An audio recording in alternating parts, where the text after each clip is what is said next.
자, 오늘 이 자리에 함께하신 여러분들의 하나님의 은혜가 함께하기를 간절히 바랍니다.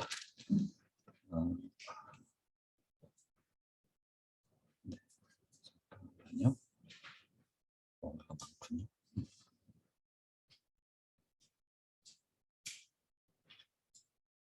네.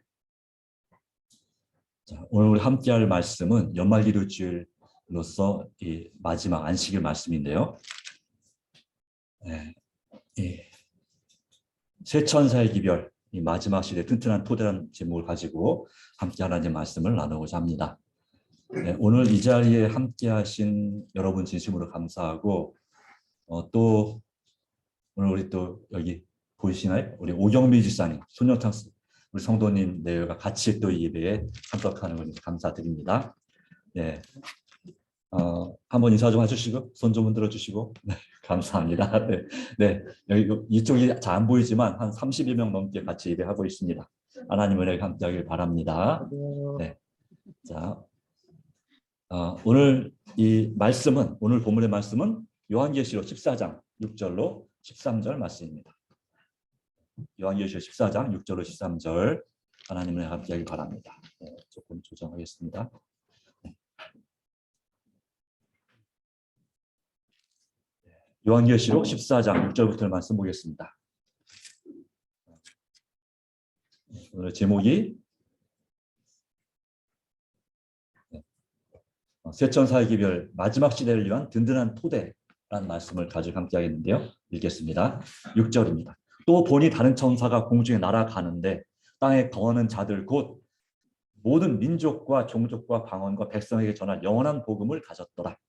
그가 큰 음성으로 가로되 하나님을 두려워하며 그에게 영광을 돌리라. 이는 그의 심판의 시간이 이렇음이니 하늘과 땅과 바다와 물들의 근원을 만드신 이를 경배하라 하더라. 또 다른 천사 곧 둘째가 그 뒤를 따라 말하되 무너졌도다 무너졌도다 큰 성 바벨론이요 모든 나라에게 그의 음행으로 말미암아 진노의 포도주를 먹이던 자로다 하더라. 또 다른 천사 곧 셋째가 그 뒤를 따라 큰 음성으로 이르되 만일 누구든지 짐승과 그의 우상에게 경배하고 그 이마에나 손에 표를 받으면 그도 하나님의 진노의 포도주를 마시리니 그 진노의 잔에 섞인 것이 없이 부은 포도주라. 거룩한 천사들과 어린 양 앞에서 불과 유황으로 고난을 받으리니 그 고난의 연기가 세세토록 올라가리로다. 짐승과 그의 우상에게 경배하고 그 이름의 표를 받는 자는 누구든지 밤낮 쉼을 얻지 못하리라 하더라.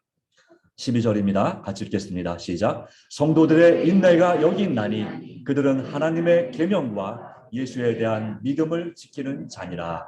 또 내가 들으니 하늘에서 음성이 나서 이르되 기록하라. 지금 이후로 주 안에서 죽는 자들은 복이 있도다 하시매 성령이 이르시되 그러하다.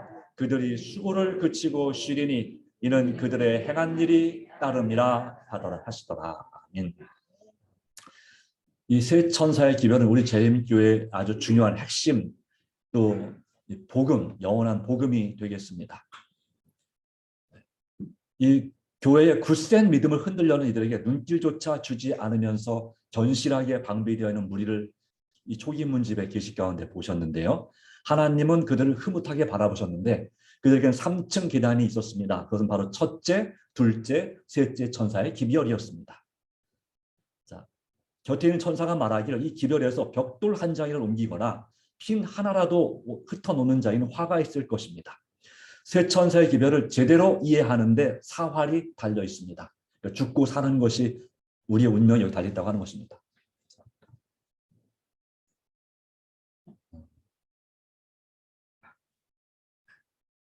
자, 갑자기 이게 끊겼네요.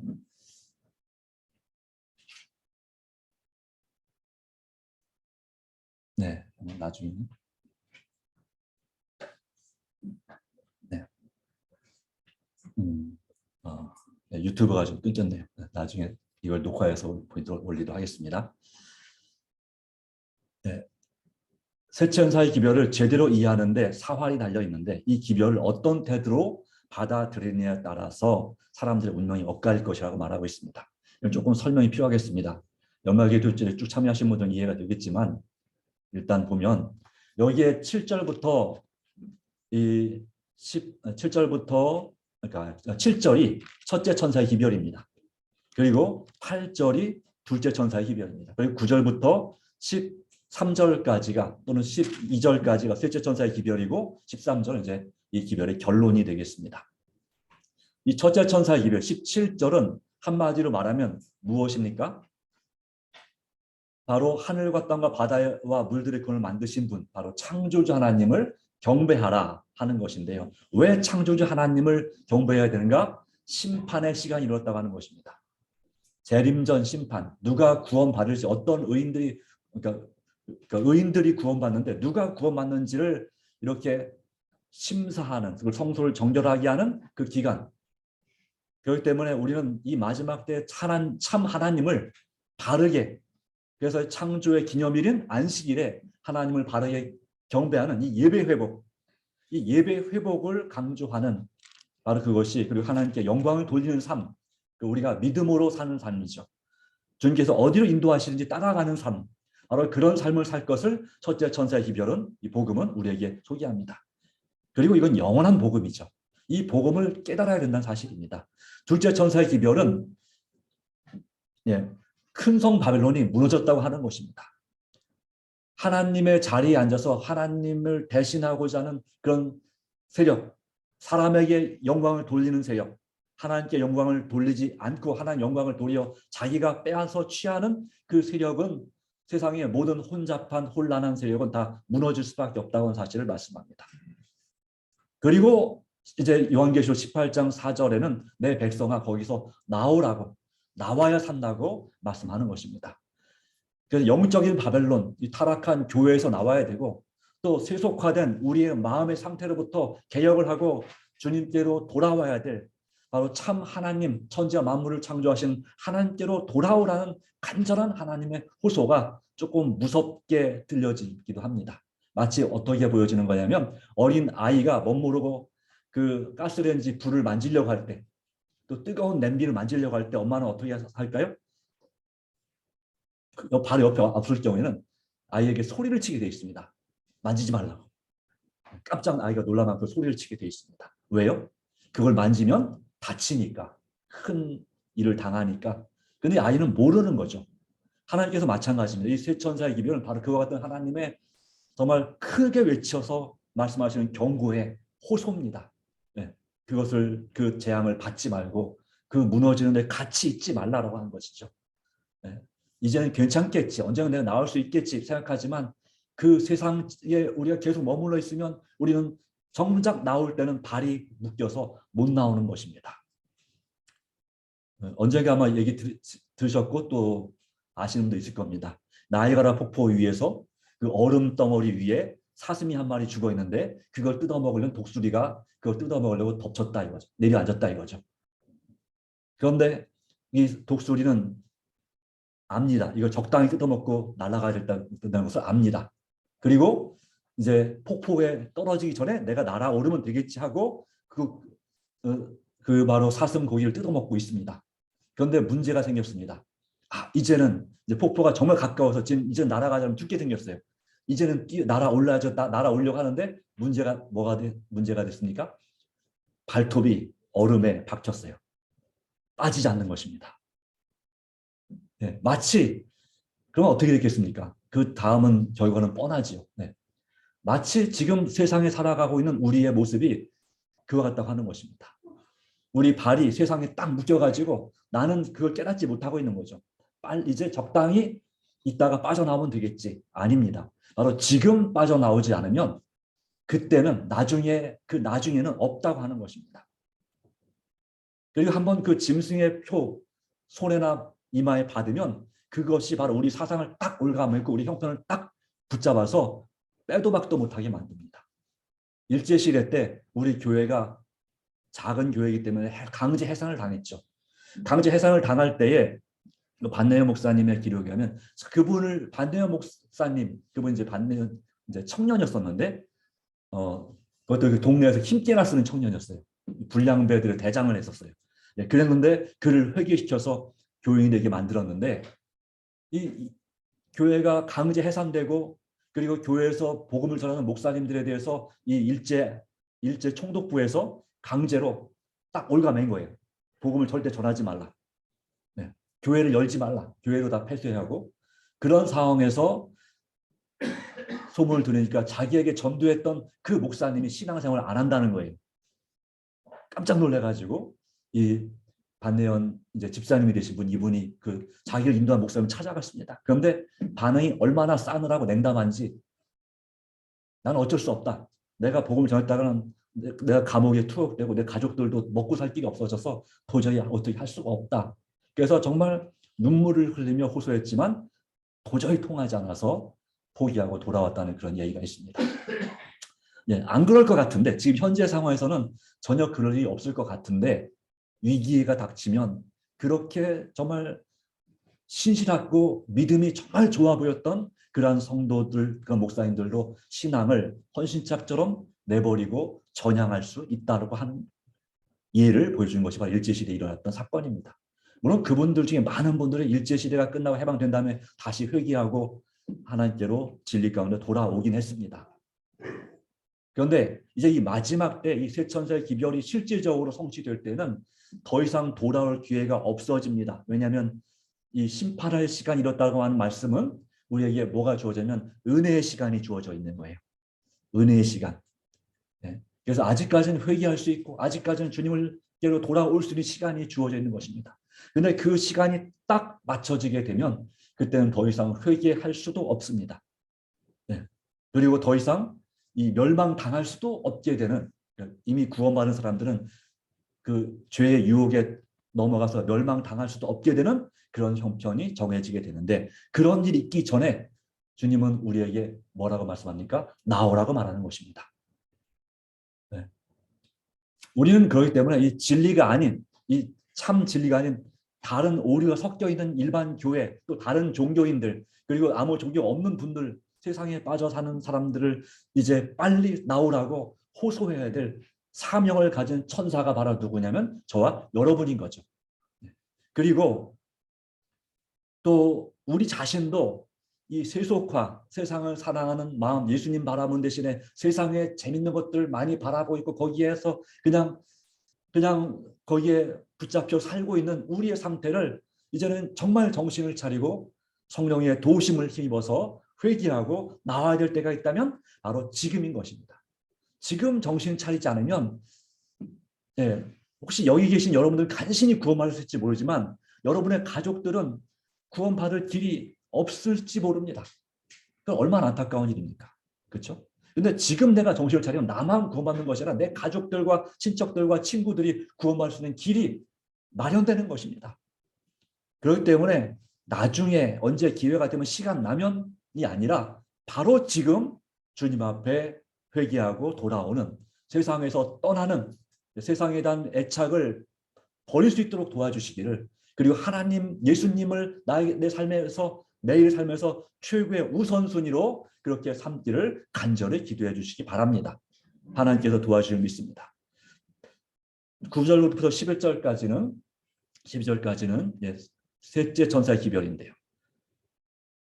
만일 누구든지 짐승과 그 우상에게 경배하고 이마에나 손에 표를 받으면 뭐라고 했습니까? 밤낮 하나님의 진노의 포도주를 마시고 밤낮 쉼을 얻지 못한다고 말씀하고 있습니다.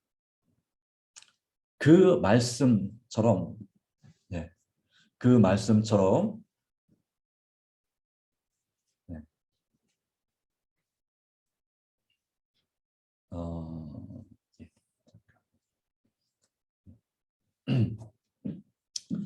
정말 우리가 이 하나님 말씀의 요지처럼 따라야 되는데요.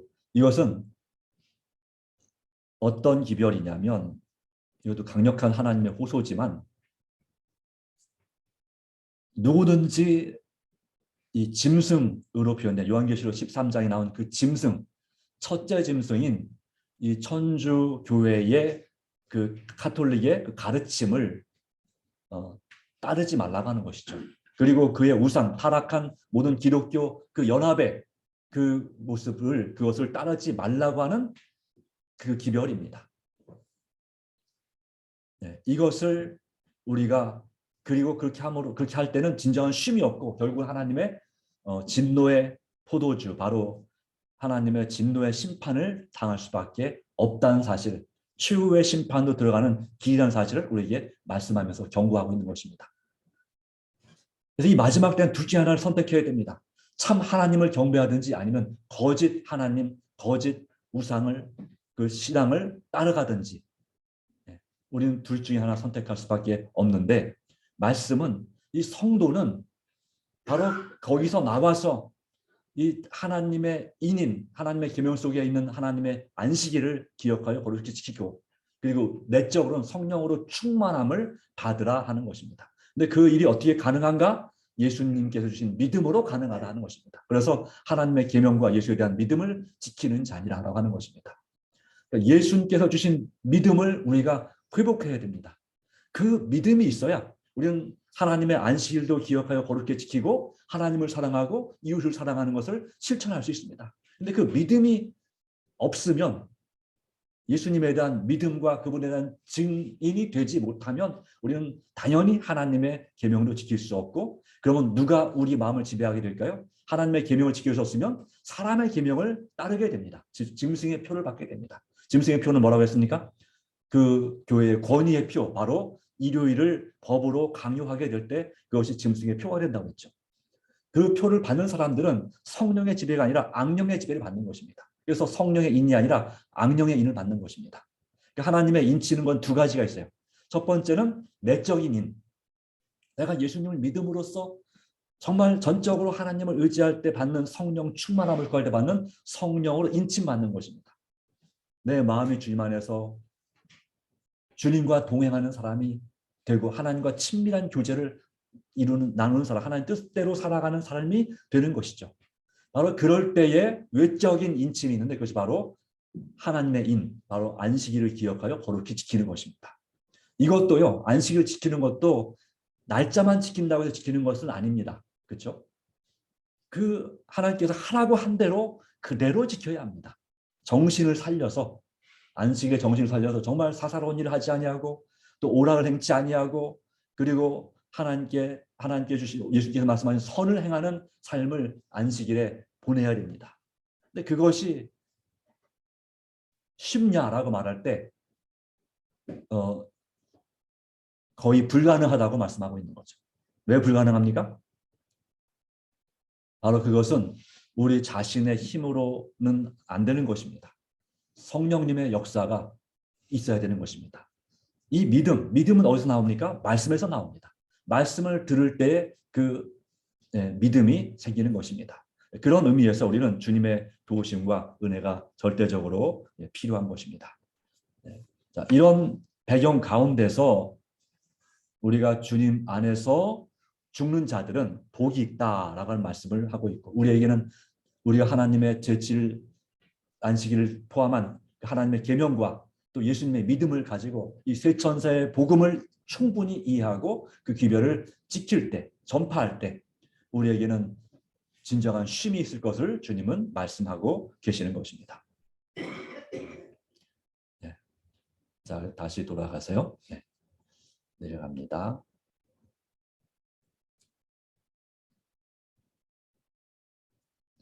어떠한 태도로 이 기별을 받아들이에 따라서 운명이 엇갈릴 것이다라고 말했습니다. 그렇죠? 네. 그랬는데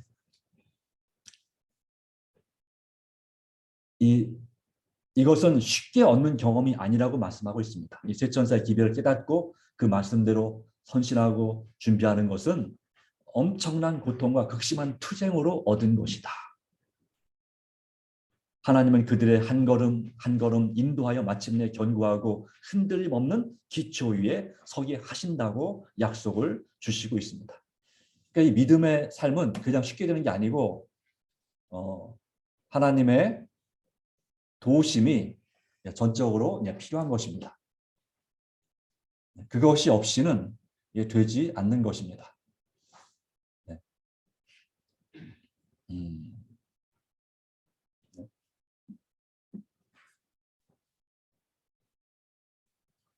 자, 예수님의 초림 때도 비슷한 일이 있었습니다. 바로 예수님의 초림을 준비하기 위해서, 사역을 준비하기 위해서 누가 왔습니까? 침례 요한이 왔습니다. 그런데 침례 요한이 이 마지막 시대와 마찬가지로 엘리야의 심령과 능력을 가지고 보냄을 받았습니다. 그런데 그 능력을 가지고 온 이 요한의 증언을 유대의 많은 사람들이 거절했습니다. 특별히 종교 지도자들이 이 예수님의 그 가르침을 거절하고 유익을 얻지 못했습니다. 예수님의 가르침에서도 유익을 얻지 못했다라고 되어 있죠. 예수님께서 오심에 대한 예수님께서 메시아라고 하는 인류의 구주로 오셨다는 그 강력한 증거를 인정하려고 하지 않았습니다. 그러다 보니까 그들은 예수님을 바로 거절하고 결과적으로 예수님을 배척하고 십자가에 못 박게 한 것이죠. 이런 식으로 하늘 성소로 향하는 길을 알려준 오순절 은혜도 그들이 받지 못하는 처지에 이르게 됐습니다. 오순절, 예수님께서 십자가에 죽으시고 부활하시고 승천하신 이후에 그분이 하늘로 가셔서 하늘의 대제사장으로 취임을 하셨습니다. 그것을 기념하는 증거가 바로 오순절의 이른비 성령 충만함이었습니다.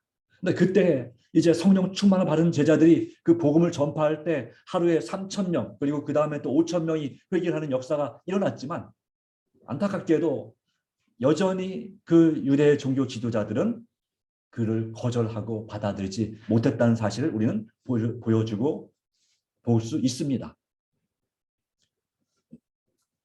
그처럼 어떤 원했든 원하지 않든지 간에 이 유대인의 지도자들이 이 땅에 진짜 그들의 구주로 오신 그들이 그토록 기다렸던 메시아로 오신 예수님을 거절했던 것처럼 이제 이 마지막 때에도 이제 선지자 엘리야의 사명을 가지고 이 마지막 때의 성도들이 이 쇠천사의 복음, 영원한 복음을 전파하는데 그것을 거절할 사람들이 있다고 하는 것을 보여주고 있습니다. 온 하늘이 비상한 관심을 가지고 보지만 정말 많은 교회에 있는 사람들이 예수님을 사랑한다고 말하고 십자가 이야기를 읽고 눈물을 흘리는 그 감동을 받은 많은 사람들 중에서 무엇을 비웃는다고요? 예수님께서 다시 오신다는 그 소식을 기쁜 소식을 비우는 사람들이 많았다는 것입니다. 1800년대에 이 재림 기별이 주께서 곧 다시 오신다는 기별이 전파될 때 그것을 비우는 사람들이 많았다는 것입니다. 이 기별을 반갑게 받아들이거니와 그건 헛된 망상이라고 일축했습니다. 물론 그 당시에는 예수님이 1843년에 오신다, 1844년에 오신다라고 그렇게 물론 예언 해석을 한 가지 해석을 잘못했기 때문에 뭐 시기를 정한다 해가지고 그렇게 된 것도 있었겠지만 그러나 그럼에도 불구하고 그 수많은 교회에 뭐 감리교회, 루터교회, 장로교회, 침례교회 이런 수많은 교회에 예수님의 재림을 사모하고 정말 간절히 바라는 사람들이 있었습니다. 그런 교인들을 각 교단에서는 다 출교를 시켰습니다. 쫓아냈습니다. 그 중에 대표적인 사람이 이제 엘렌 G 화이트 그 가족이죠. 예, 그 화이트 그 가족들도 역시 쫓겨남을 당했습니다. 왜 그랬을까요? 처음에는 많은 교회의 목사님들, 장로님들, 지사님들이 이 재림운동을 위해서 헌신하고 수고를 했습니다. 받아들였습니다. 그런데 이 교회의 근간을 전체를 흔든다는 그런 이유로 인해서 결국은 그렇게 쫓아낼 수밖에 없었습니다. 그렇기 때문에 하나님을 두려워하며 그에게 영광을 돌리는 이제 심판의 시간이 이뤘다고 하는 그 가르침이 그들에게 받아들일 수 없는 것이었다고 하는 사실이죠. 아니, 심판은 최후의 심판만 있으면 되지 굳이 지금 심판이 왜 필요한가? 지금 오늘날도 많은 교회가 그렇게 말합니다. 예수님 믿음으로 구원받고 바로 그분의 하나님의 놀라운 사랑을 충분히 경험하는 건 좋은데 하나님이 세상을 심판하신다? 그런데 기독교인들도 심판하신다? 그건 있을 수 없다라고 하는 분들이 있습니다. 대표적인 분 중에 한 분이 우리 교회에서 나간 이 건강 강의하시는 박사님이죠. 네. 하나님께서 그렇게 사랑이 충만하신 분께서 어떻게 성도들을 심판하시느냐? 그건 있을 수 없는 얘기다. 이 심판에 대해서 잘못 이해한 것입니다. 사실은. 그런데 로마서에도 그렇고요. 고린도 전후서에도 그렇고요. 우리가 하나님의 심판대 앞에 서겠다는 말씀이 여러 번 나옵니다. 우리가 다 하나님의 심판대 앞에 서리라. 근데 이 말씀은 악한 사람들만 해당될까요? 아닙니다.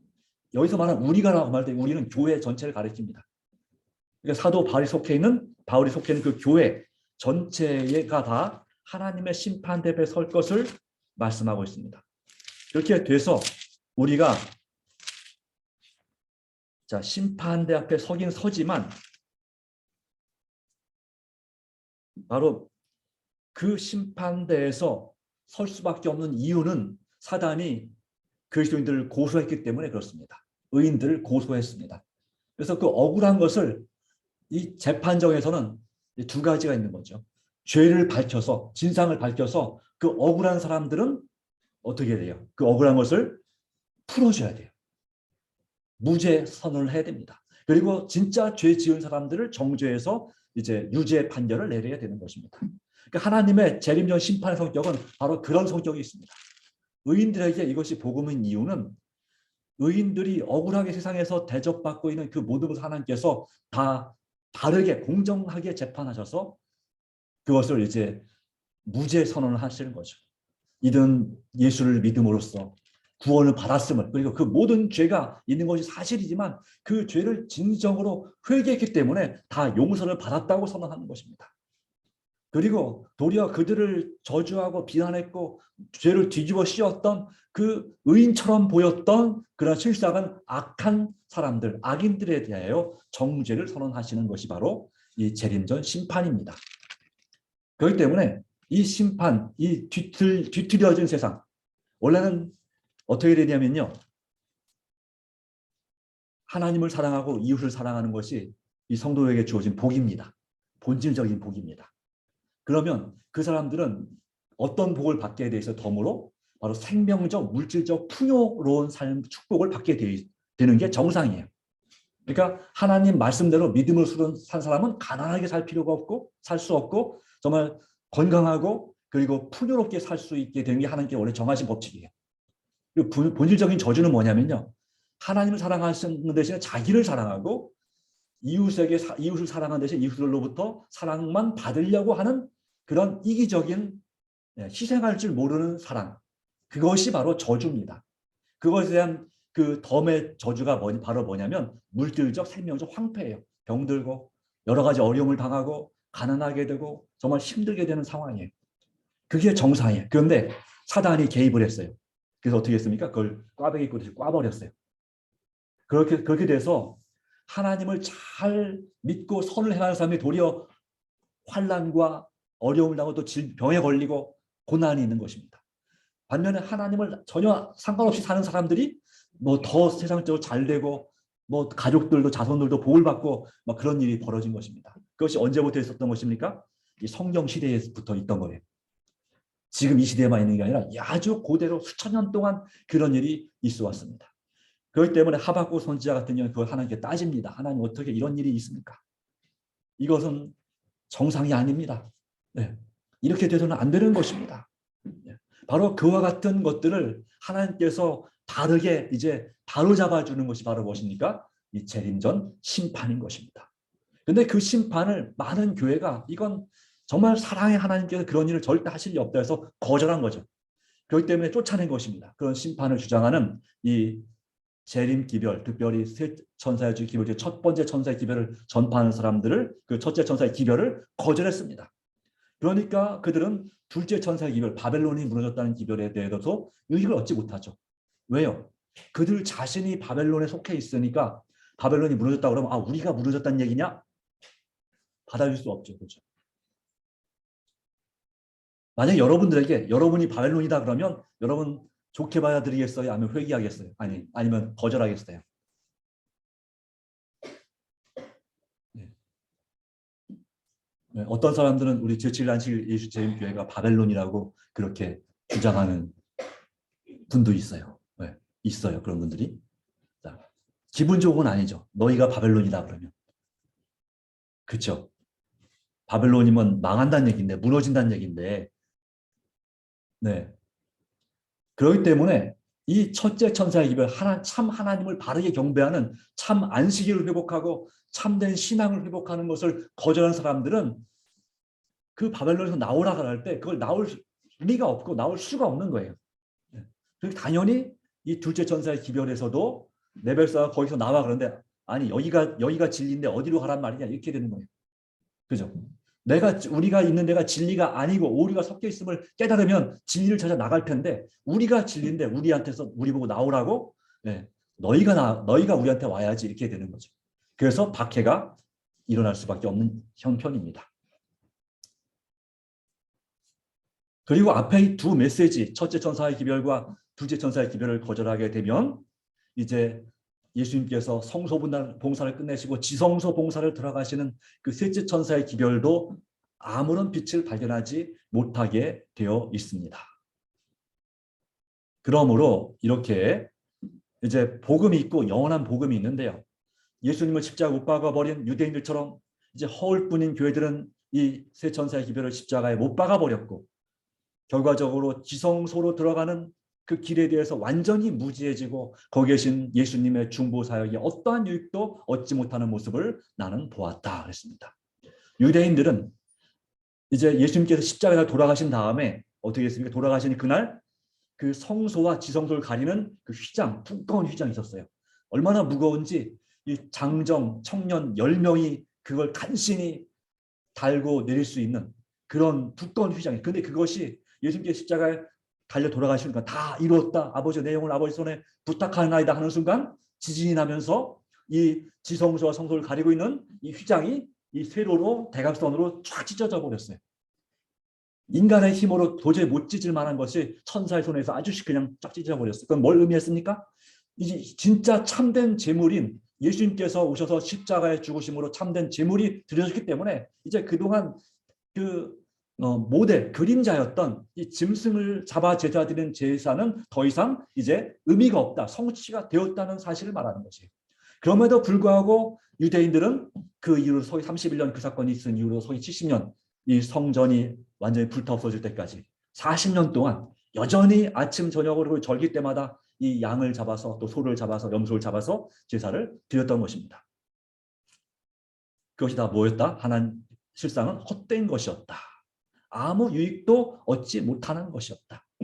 유대인들이 자신의 쓸모없는 희생제를 바쳤듯이 이제 오늘날 대부분의 교회가 이 쇠천사의 기별을 복음을 깨닫지 못한 대부분의 교회가 대단히 죄송하고 안타깝지만 쓸모없는 기도를 물론 하나님이 아주 안 들어주시는 건 아니에요. 그 들어주긴 하지만 예수님이 떠나가고 없는 칸에다 바로 성소, 그 성소에다가 드리고 있다라고 기록하고 있어요. 예수님은 어디로 들어가셨는데 이제 1844년 셋째 천사의 기별이 전파된 이후로 지성소로 들어가셨는데 이 첫째 칸에 계신 그 은혜의 복음만을 가지고 하나님 앞에 단순한 기도만 드리고 있는 그런 상태를 말하고 있는 것입니다. 우리는 이제 영적인 대속죄인으로서 우리 마음을 살피고 진정으로 회개하고 이 진리의 말씀을 밝히 깨닫는 이 지성소 봉사, 성소의 둘째 칸, 하나님의 계명과 예수 믿음을 지키는 바로 그 기별 가운데 집중해야 되는 것입니다. 그곳에서 우리 하나님을 만나야 하는 것입니다. 사단은 바로 그런 헛된 예배를 드리고 있는 그 사람들에게 속임수로 능력과 표적과 이적을 발휘해서 바로 그들에게도 성령께서 역사하신다고 착각하게 만들고 있어요. 가짜 개혁 그런 영향력을 행사하고 그렇게 다른 거짓된 악한 영이 성령처럼 위조해서 모조로 가짜로 활동하면서 막 병자가 치유가 되고 여러 가지 기적이 일어나는 걸 보면서 우리 교회에 성령이 충만히 역사하시고 계시다. 하나님께서 우리와 함께 계시다고 그렇게 착각하게 만든다 하는 것입니다. 그렇게 해서 일어난 결과가 뭐냐면 요즘 일어난 성령운동이 제3의 물결이라고 말하고요. 네. 그러니까 3차 성령운동 이렇게 말하기도 합니다. 그래서 오늘날 이 일반 개신교와 그리고 카톨릭 천주교회 하여튼 다 통틀어서 같은 성령의 역사가 일어나고 있어요. 그들이 생각할 때. 그러니까 그들은 어떻게 생각하냐면 이제는 하나님께서 교리 상관없이 진리냐 진리 아니냐 상관없이 그냥 우리 모든 교회 성도들을 다 하나님의 자녀로서 교파를 초월해서 하나로 연합시키고자 하는구나 라고 믿게 되는 것이에요. 그것이 바로 종교연합운동이에요. 근데 거기에 뭐까지 포함되냐면요. 일반 기독교와 천주교회만 포함되는 것이 아니라 다른 종교인, 불교, 이슬람교, 기타 토속신앙, 그리고 각종 뭐 힌두교 같은 세상에 속해있는 모든 종교, 그리고 종교 없는 사람들까지 다 통합을 해서 하나로 묶는 거예요. 이게 바로 짐승의 우상을 만들어가는 과정인데 아주 성공적으로 활동하고 있습니다. 짐승의 우상은 이미 만들어졌습니다. 그것이 이제 생기, 능력을 발휘하는 차례가 되어 있습니다.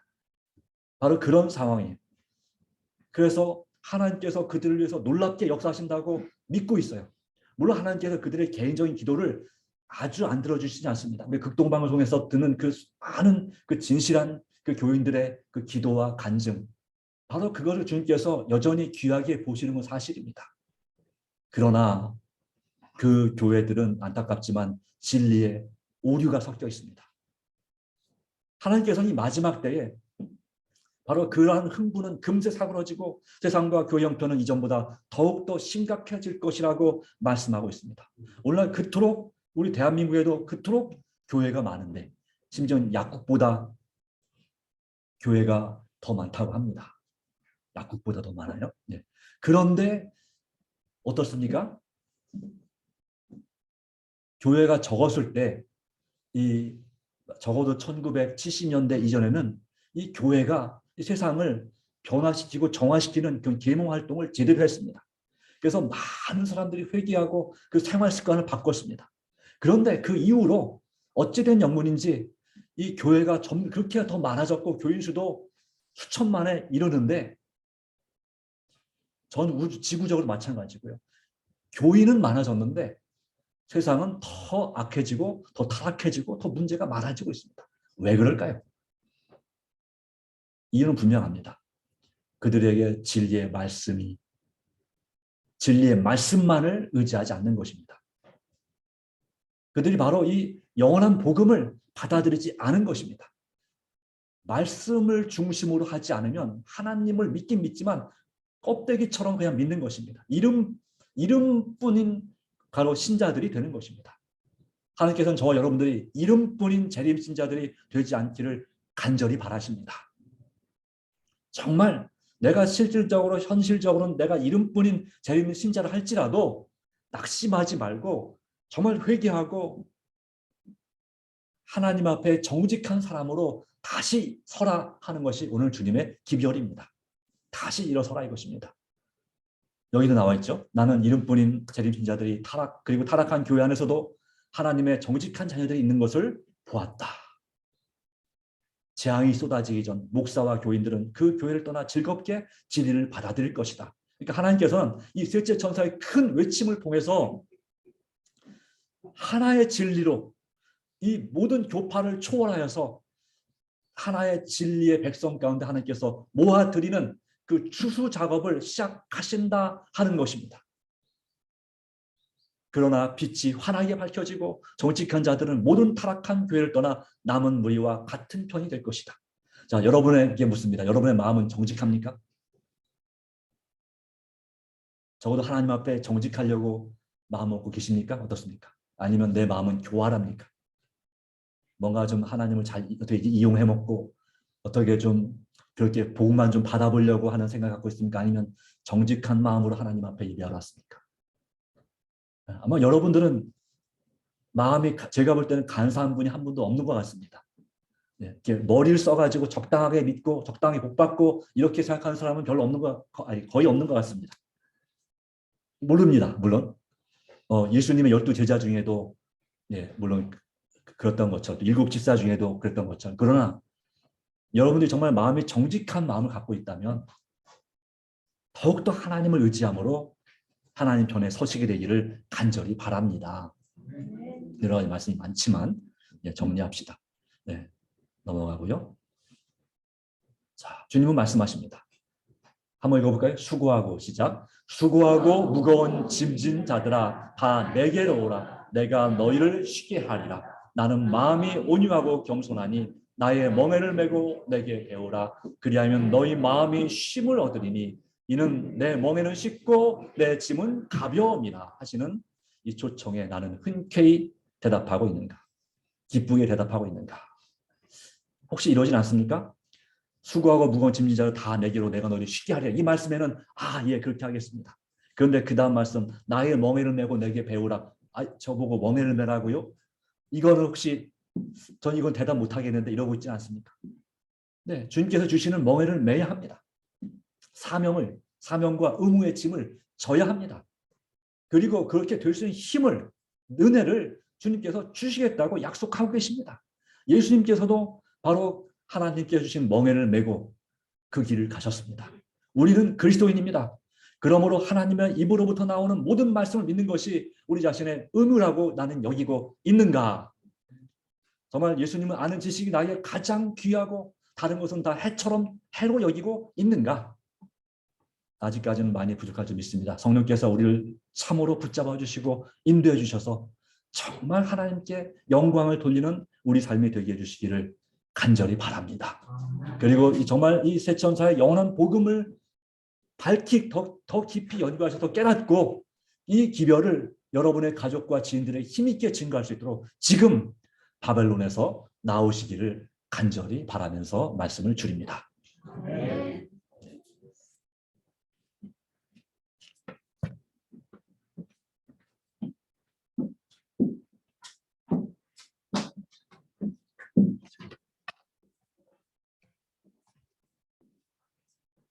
신한 찬미 515장입니다.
하나님 아버지 주신 은혜 감사합니다.